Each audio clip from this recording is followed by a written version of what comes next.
Love is literally like making this picture more bright so you can see the colors. And it's like, oh, what? Holy fucking, are you seriously? What? Yeah. Did he tell you about how he came to that space within all his experiences, and did it inspire you to see how much it relates to what's going on in your own world, in our own world, and everywhere within humanity?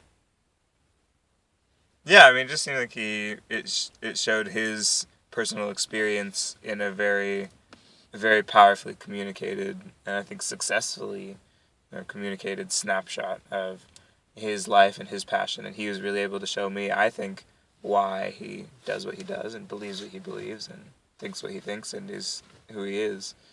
You And say then that's he was able to just send me on my way afterwards and probably tell the next person the exact same thing. I think that would be like a good example. Like he would be a good example of how all of us actually have this within us and kind of don't resonate it out into the world the way we'd like to because of our own quirks or whatever. He's an example of like why we should. Like it doesn't. I don't care if you don't know all these people that I'm talking about. It's And not the still point able to. Yeah, at it's not the all. point. It's like At all. the point is the message, right? Yeah.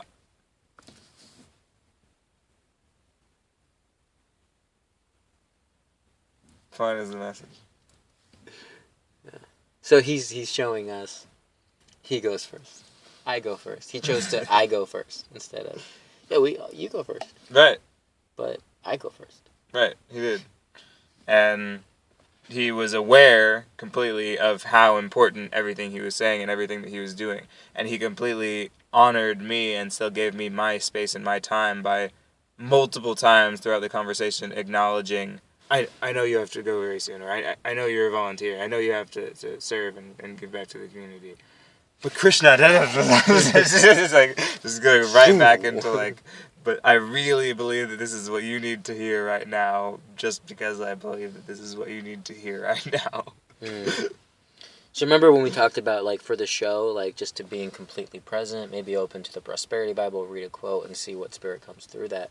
It's as if he's like really like in that, where like it was just for you. Yeah. And it may have some elements of the same thing when he talks to somebody else, but that will be specifically for them. Yeah, no, absolutely.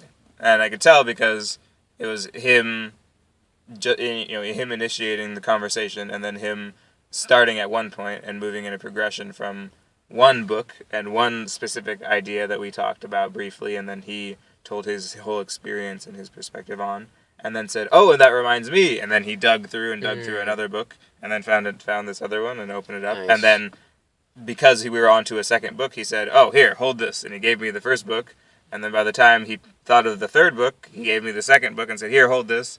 And by the time he came to the fourth book, he said, "All right, let me get you a bag because you have too many books." And he gave me a bag, and I put the books in the bag, and then I'm holding a bag, and then he's talking about the books, and he gives me another book.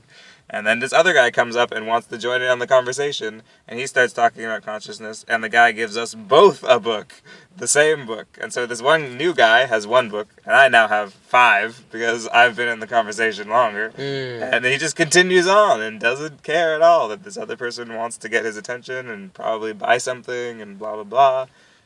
It doesn't matter to him. It doesn't faze him at all. That makes me think that gifting our gift to the world, loving and sharing, is non-linear. Because I don't know if you've ever felt this. Sometimes I start talking about something that I'm very passionate about, and I get like off track, and it kind of feels like shit, I forgot what I was talking about. But now I'm talking about this, and this relevant to what we're talking about, and then. At some point during the conversation, as long as we're not in a rush, and even if we are in a rush and have to cut it short, like exactly what needed to be shared was what was shared. But most of the time, it comes full circle, and when you notice it, it's like, oh, and like we think, like maybe I'm just not a good communicator. And now I'm thinking, it doesn't matter because it's non-linear. Love is non-linear. Your gift is non-linear, and you can go back and forth. He could have started with any book in that vending place, and I would have ended up with all of the books that I had from before. Whichever topic of conversation we started with first wouldn't matter. Yeah, from the beginning, those would just be the details of our specific process at that time. That's really cool. It's one of the many perks of living in the flow of the moment and going to festivals, I guess. Where you Yeah, have a lot of more of those types of people just gathered together in one place. And also you being so open to receive what comes from the moment. yeah. It was very much a synchronistic experience.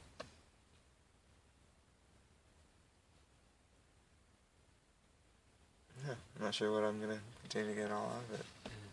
And you don't need to. You just have to allow it to unravel.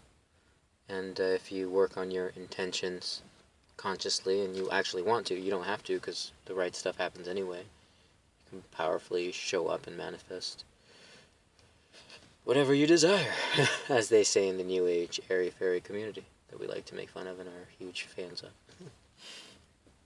So thank you for sharing.